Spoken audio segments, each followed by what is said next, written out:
What if your Xbox library, every PC game you own, travel with handheld form? Well, that is Microsoft and Asus vision as we introduce you to ROG Xbox Ally and an Xbox Ally X. Huge thanks to Asus for sending me down so I could have a hands-on preview, and hopefully later on we will be able to do a review. There was a lot to see at this event, from not only the Xbox Ally, a lot of cool devices that actually works with the Ally and Ally X, but a lot of cool things that are also coming up in Asus pipeline. Now, of course, the main attraction is the Xbox Ally, so we'll be sticking to that as follow-up videos of what we also saw to come down the line will follow through later on in the year. Right off the bat, both handhelds share similar ergonomics. The display is a 7-inch 1080p IPS LCD with a 120Hz refresh rate on both models. Buttons feel great, just like an Xbox controller, same as the two joysticks as well, and the D-pad on top of that. Triggers feels like you're literally holding an Xbox controller on the go. So they did a really good job capturing that Xbox feeling where many of us have used an Xbox controller either on your PC or of course on the Xbox consoles. Now the difference between the two is in the processor. AMD Ryzen Z2A processor is in the Xbox Ally, whereas the Xbox Ally X has the AMD Ryzen AI Z2 Extreme processor. Of course, the memory is different between the two, where 16GB is in the Ally and 24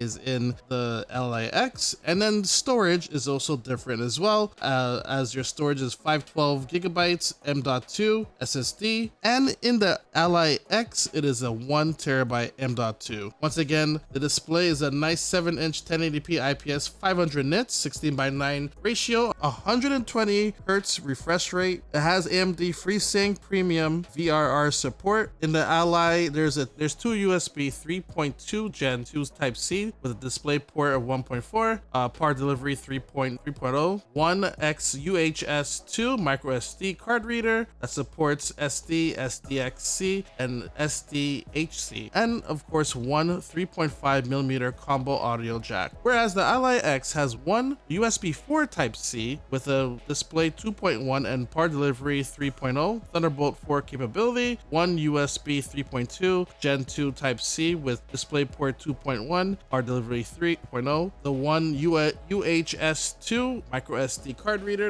which supports SD, SDXC, SDHC, UHS-1 with DDR2 200 mode, and of course the 3.5 audio jack. Both devices use Wi-Fi 6 and Bluetooth 5.4. The Ally X is a little bit heavier at 715 grams, whereas the Ally is 670, and the battery is also different between the two, where in the Ally you're getting a 60 watt and the Ally X is an 80 watt. But of course you want to know about experience. There's been many talks of how the UI looks, and I must say, on boot up, you just dropped right into a full screen Xbox style UI optimized for controller use. The idea is to avoid the awkwardness of just using Windows and you know try to get launch an application properly, or just the bloat of Windows 11. All of that and many things have been removed, and is just a full handheld experience. But you do get the experience of Windows if needed. You can easily just press on the Xbox button and you actually get right into your Windows experience to run other applications. So you can still use this as a computer on the go. The overlay game bar armory created combo gives you access to performance modes, fan control, and system metrics, all without the need to dive into,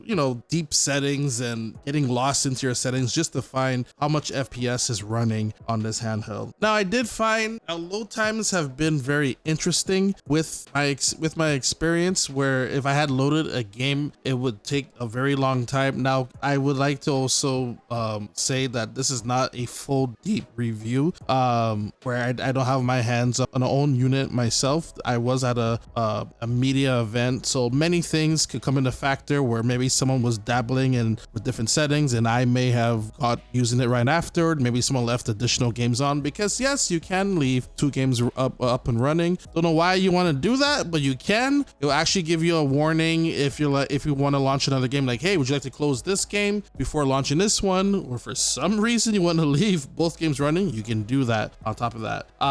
But just to let you know, I did experience that, and hopefully it's maybe these devices were fresh that ASUS had to set up and everything. And once again, shout outs for them for setting up this event, but maybe some updates weren't ready or such as that, where it may have caused a little delay. But once the game is up and running, it runs great. It runs nice and smooth.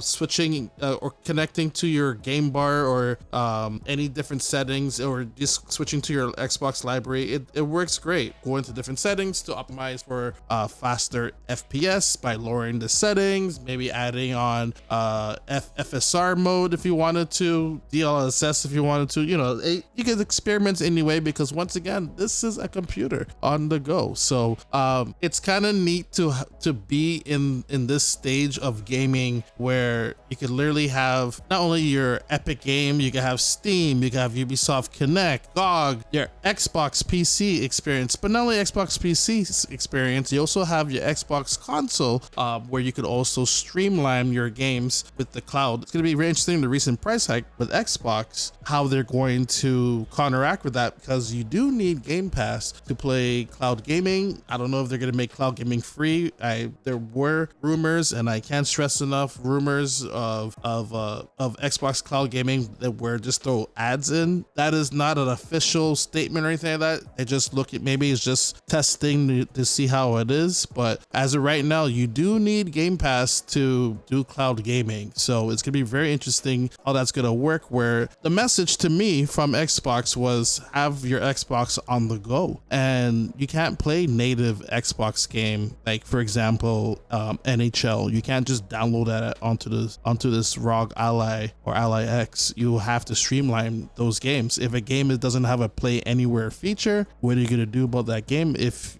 you're on a plane, you really wanted to catch up on a game that happens to not be on that feature, the plane Wi-Fi is not going to be a great experience whatsoever. I'm just letting you know. So it's interesting to see, like it's very interesting what they're going to do about that. So we'll find out later on into the new year in 2026. But once again, this is a great handheld. It's built and it feels really good. Keep in mind now, we did hear that Xbox is looking to bring this experience to all handhelds. So it's going to be very interested to see what they're going to do with this going further, especially with this partnership with ASUS. And also keep in mind as well that ASUS is not going to be abandoning their previous Ally. A lot of the features are looking to come to the previous Ally. So if you happen to be one of the few who have the previous Ally handhelds, which has been very successful for them, a lot of the features will pop up with the previous handheld. Of course, the handheld does have turbo and performance mode and battery saver mode as well. So do keep that in mind. On top of that, there's one thing I also want to add as well that ASUS showed off. They had the ROG XG Mobile 2025 model that actually supports a 5090 laptop GPU, and is basically a portable powerhouse where you actually can connect your Ally to it, can connect to the TV to get high performance gaming on top of that. So that is also a combination you could definitely do if you want to get more out of your Ally handheld. But besides that, from what I've seen from this event, the games run good and everything felt great. I will be able to do it more in depth if I am lucky enough to receive a review unit, so that way I can go more in depth for all review. But this was my experience at the ASUS event that happened here in Toronto. And once again, huge thanks to ASUS for inviting me. I'm always grateful for the opportunity. With that being said, I'll make sure if I do have a chance to review one, that I will have that video up and running for you guys as soon as possible. Make sure to hit that subscribe and like button. And as always, everyone, have yourself a damn good one.